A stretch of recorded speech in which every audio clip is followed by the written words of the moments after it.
Well, hello, good people. Mark Holmes here, and as always, I appreciate each and every one of you guys.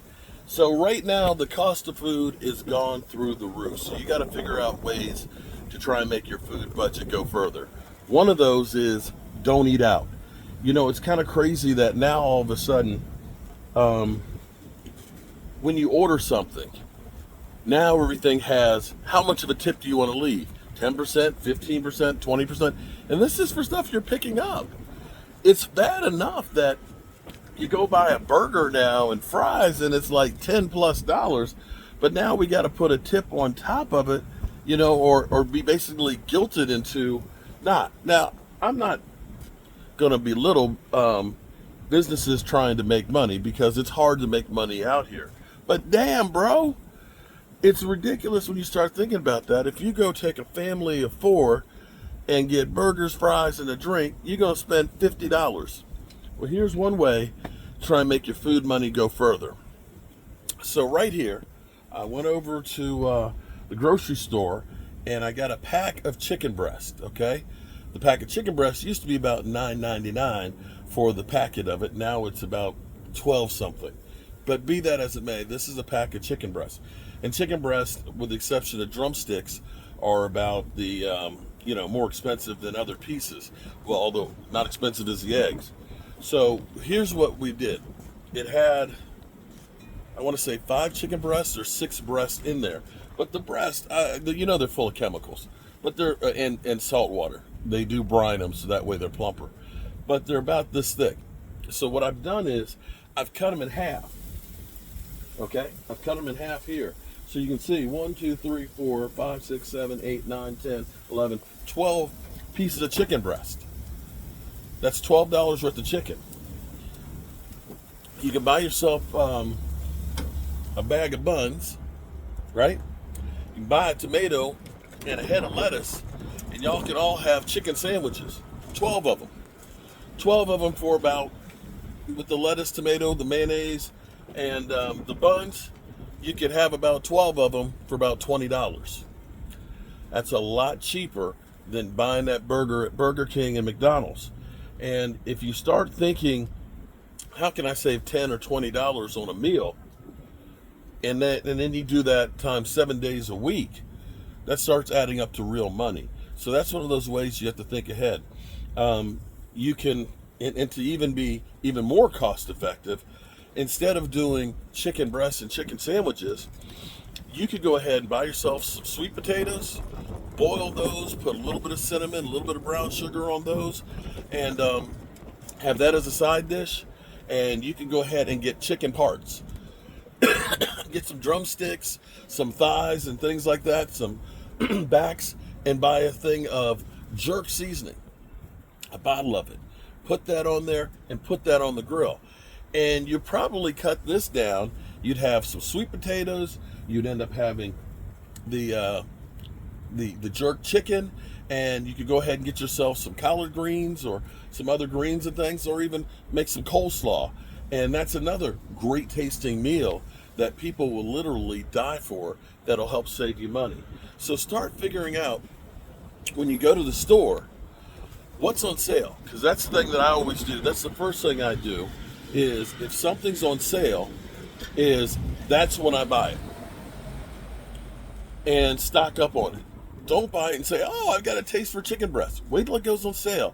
Buy more than what you need for one night, put it in the freezer. If the steaks go on sale, buy the steaks, put them in the freezer, some extra ones, so that way you have them. And for me with this,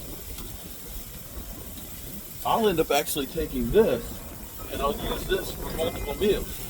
We'll have some chicken, and I'll get some like pre sauce or something like that, or some Thai chili sauce on it and put on here. Have some rice with it.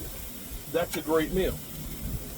And any extra chicken that I cook, I can make chicken salad with some celery and onions and some dill, salt, pepper, and mayonnaise. And then I can have chicken salad sandwiches for lunch, or I can have some chicken salad on some crackers, or just have a bowl of chicken salad. And that takes care of your lunch.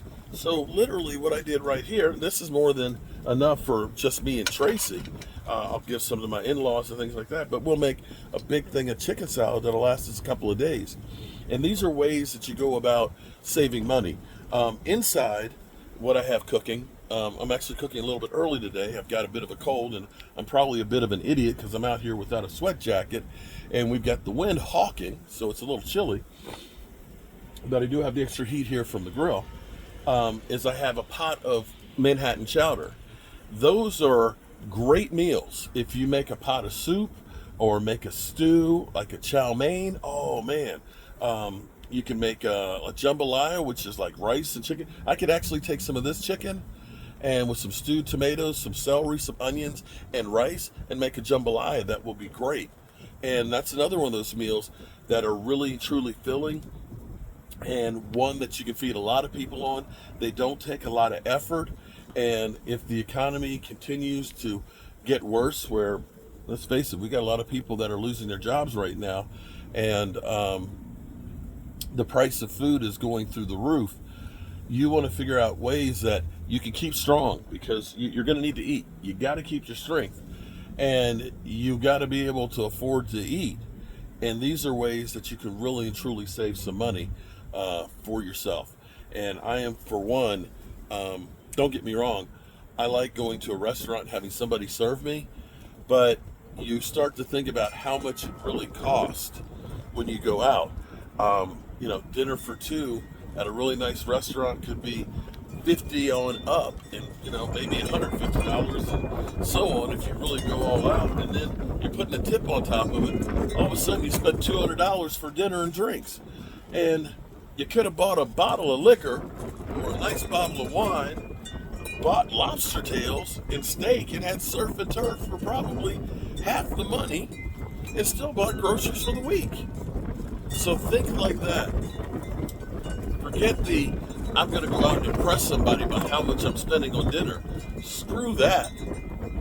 Screw that. Save your money and put it away for a rainy day. Because I tell you, eating at home ain't that bad.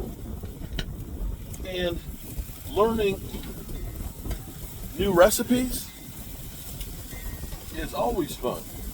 And my mom, I'm fortunate, my mom started me young on how to cook. She said, one day you're going to marry a woman who doesn't know how to cook, and I don't want my baby to starve. She was right.